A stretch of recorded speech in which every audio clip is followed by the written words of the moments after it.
ইলিশ কত করে আছে ভাই এটা কেজি 1650 টাকা। 1650 বড় মাছ।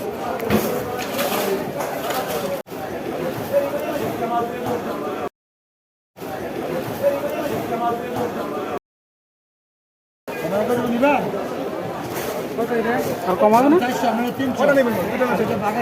কত রাখবেন আপনি? 1600 টাকা মতো রাখা একদম একদম 1700 টাকা বিকেল বাজার দাম কমে গেছে। আর এই জাটকা 650 নিলে একদম 600 টাকা দাম। 4টা কেজি 5 মোটা করে দিব না। এগুলো 1700 বেশি করে আমি বিকেলে বাজার দাম কমে দিচ্ছি।